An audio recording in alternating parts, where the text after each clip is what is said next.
Hello guys, what's up? Welcome back nga pala sa channel ni Kuya Jason. So ayun guys, gaya nga nung sinabi ko last video natin, ayan, magpapalit tayo ng side mirror. So ayan, kung mapapansin nyo, wala na yung bar end side mirror ko. Yun kasi yung last time na nakakabit dito.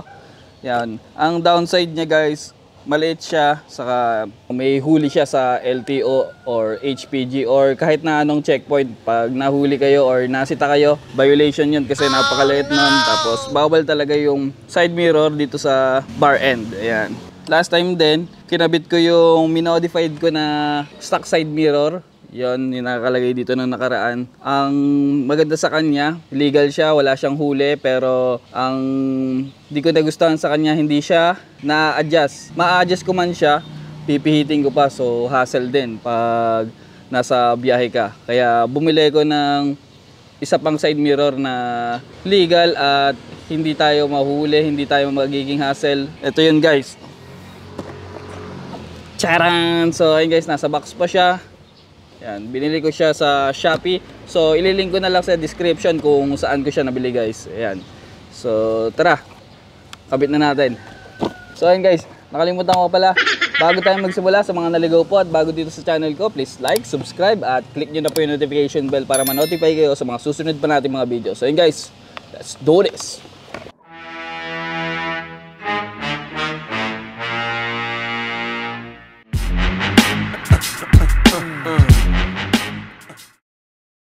So ito nga pala yung side mirror natin guys. Buksan na natin.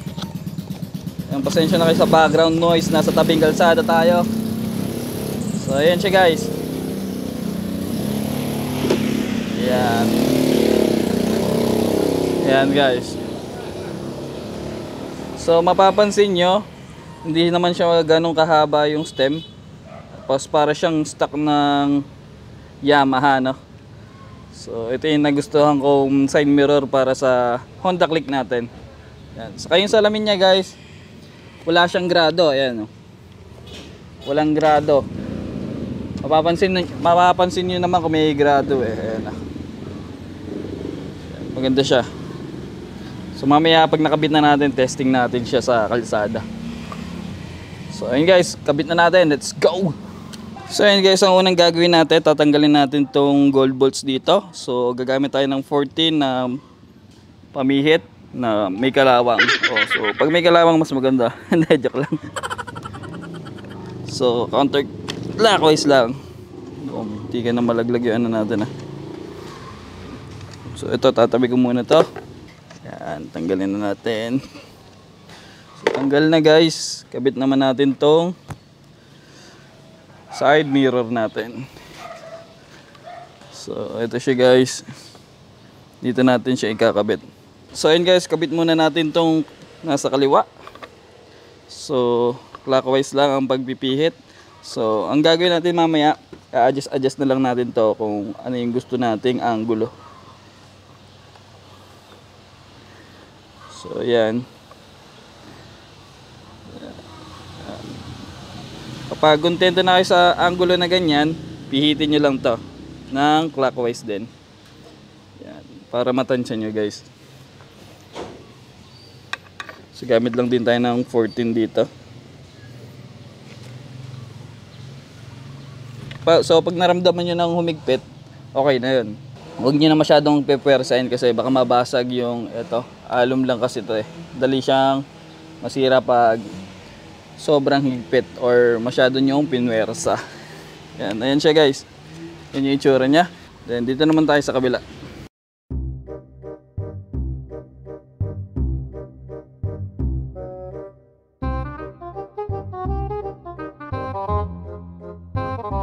So ayan. Ganun lang kadali ikabit guys.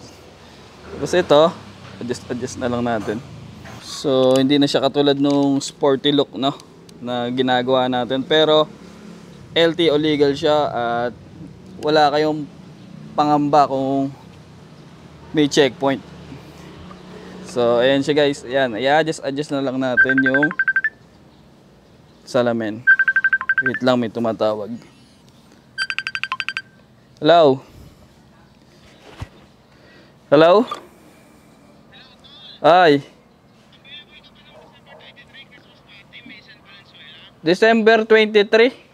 Wala naman. Christmas party, magkano daw ano? Oh, syempre. So, yun guys, pasensya na, may tumawag na client sa atin. So, back to you guys. Yan, ganyan siya guys. So, makikita niyo yung salamin, ayan oh. Wala siyang grado guys. Ang ganda. Ayan oh.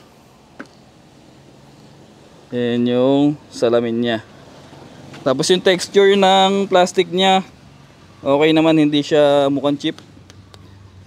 Ayan. Okay pa rin naman.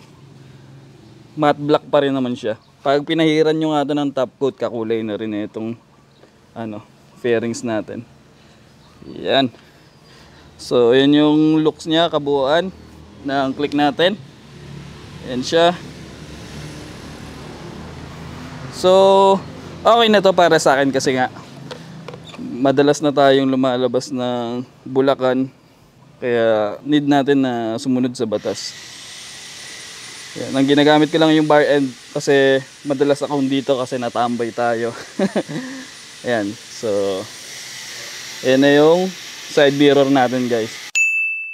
So yun guys, tinetest drive na natin yung motor natin with our new side mirror. So ayun guys, nakikita nyo naman walang grado yung salamin, maganda yung viewing angle niya, hindi siya masakit sa mata katulad ng ibang mga nabibili nating na side mirror na may grado.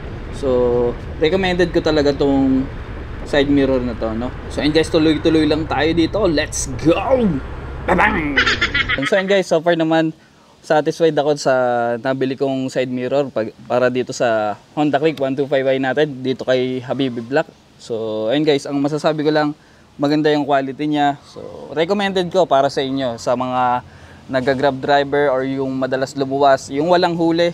Kasi ayun guys, hindi ko pala napakita sa inyo, kasya yung 4 na fingers natin, pasok sa LTO, pag pasok yung 4 na daliri natin, ayan, okay na okay yan sa LTO. So ayun guys, makikita nyo naman eh. Yan, so nasabi ko na rin naman sa inyo yung dahilan kailangan natin na sumunod sa recommended na side mirror para wala tayong problema sa daanan, no? So ayun guys, sasabihin ko na nga pala kung bakit tayo naging busy or hindi ako nakakapag-upload ng mga video pagdating dito sa Honda Click natin. Yan, kasi marami naghihintay ng mga video natin. Pasensya na po. Ayan, so mga naghihintay ng tips kung paano mapanatili na good condition si Honda Click natin. So ang kadahilanan niyan guys, nagkaroon ng racket si Kuya Jason nyo, no? So naging photographer na po tayo. Ayan, so yun, nagko-cover ako ng pagpo-photographer sa mga event. So all kind of event pinapasok natin. So ayun guys, may page ako, so follow niyo na lang si Kuya J Photography. Ayan, so may Kuya Jason na rin pala tayo na page. So please follow na lang yung page natin na Kuya Jason, saka yung page ko na Kuya J Photography. So ayun guys, maraming salamat po. So dito ko na rin muna tatapusin yung video ko. Sa mga naligaw po at bago dito sa channel ko, please like, subscribe at click nyo na po yung notification bell para ma-notify kayo sa mga susunod pa natin mga video. So ayun guys, see you in the next one. Ride safe, God bless as always. Rock, paper, peace. Burger.